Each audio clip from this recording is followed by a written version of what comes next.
Germany's diplomatic engagement with China entered a significant new phase today as Federal Foreign Minister Johann Wadephul continued high-level discussions in Beijing focused on securing long-term access to critical mineral resources.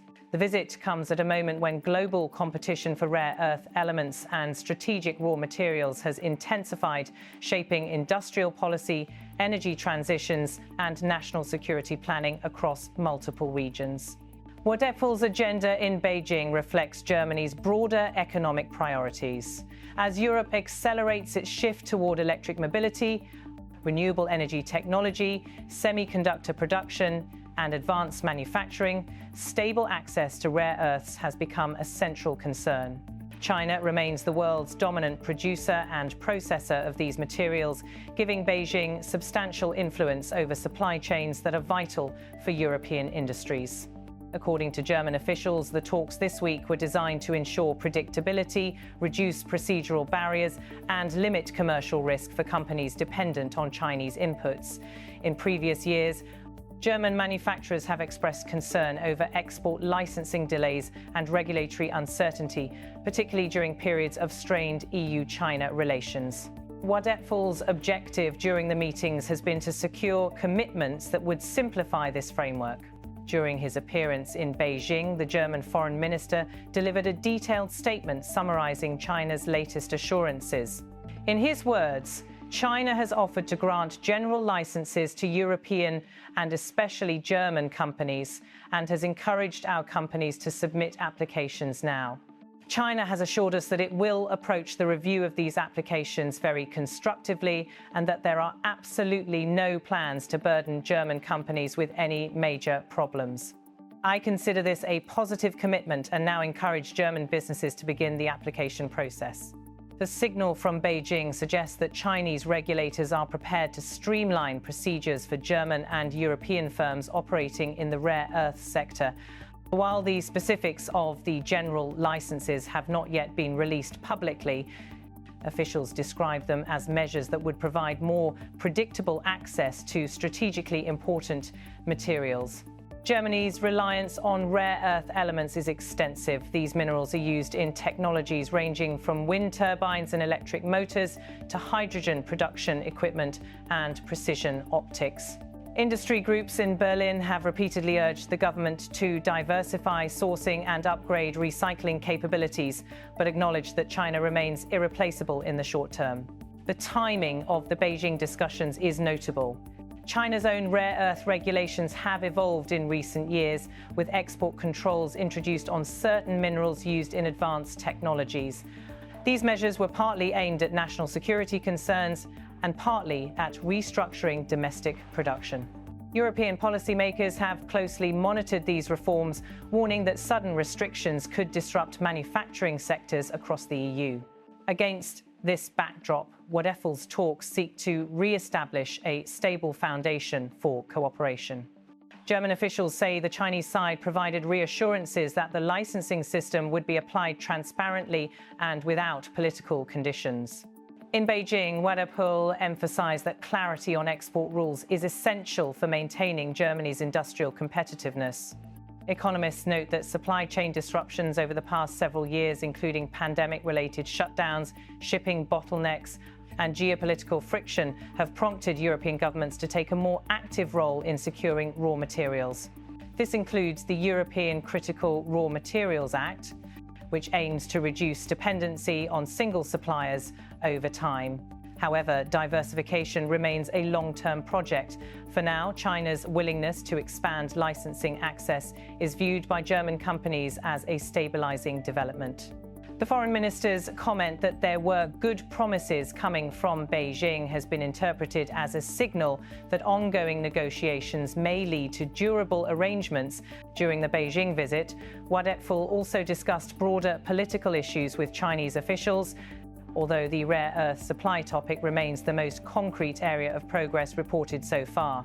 Diplomats described the rare earth framework as an example of economic cooperation that can continue even amid disagreements on other matters. The German delegation noted that Chinese ministries encouraged European companies to submit export license applications promptly, According to Wadephul's briefing, China indicated that reviews would be handled with what it called a constructive approach. German officials say they expect the first round of applications to be processed in the coming weeks. Industry associations in Germany have reacted cautiously but positively. They point out that commitments made during diplomatic meetings must be followed by technical implementation and consistent administrative procedures. Nonetheless, the potential move toward general licensing rather than case-by-case approvals would represent a substantial easing for companies that rely on predictable procurement cycles. The Beijing statement also appears aimed at addressing past criticism that China's rare earth licensing framework was too opaque. EU policymakers previously argued that companies faced uncertainty over timelines and requirements affecting long-term investment decisions. If the new commitments take effect as described, analysts expect them to reduce these concerns. The rare earth sector remains essential not only for civilian manufacturing, but also for defense production. Motors, precision sensors, and advanced guidance systems all rely on rare earth components. European governments, including Germany, have increasingly incorporated raw material security into national security planning. Wadephul's message in Beijing reflects both economic and strategic priorities. The foreign minister's remarks also highlight Germany's intention to proactively inform and encourage businesses to move forward with applications. His statement that companies should begin the process now indicates that Berlin views the Chinese assurances as actionable and credible. Observers note that this represents a shift from earlier periods of caution, where European officials warned industries to prepare for long-term uncertainty.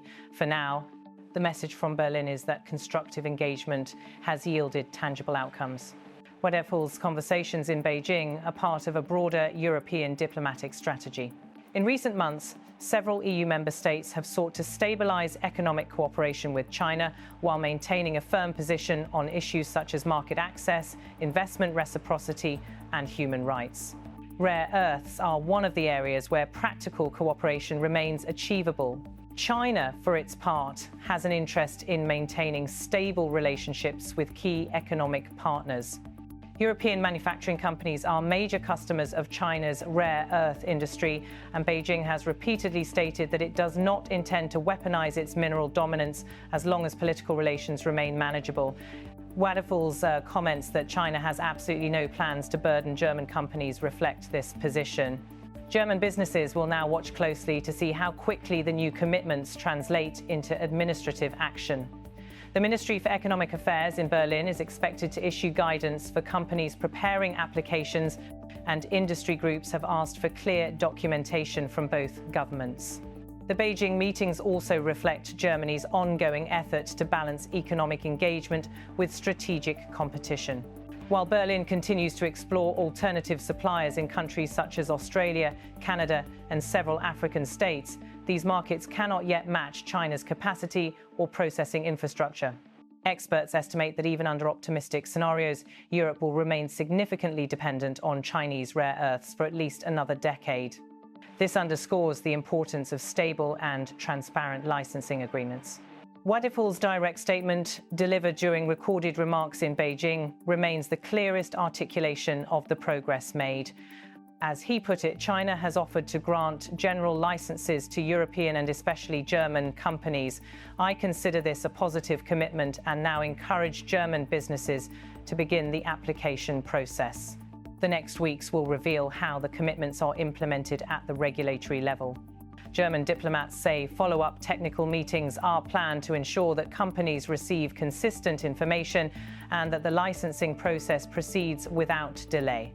Today's developments represent one of the most concrete outcomes of Wadephul's visit to Beijing. While broader geopolitical issues remain complex, rare earth supply security is an area where both sides appear willing to cooperate pragmatically. Germany now anticipates constructive engagement as applications begin moving through China's review system. For the German industrial sector, the prospect of general licenses marks a potentially significant shift toward greater predictability and reduced administrative burden.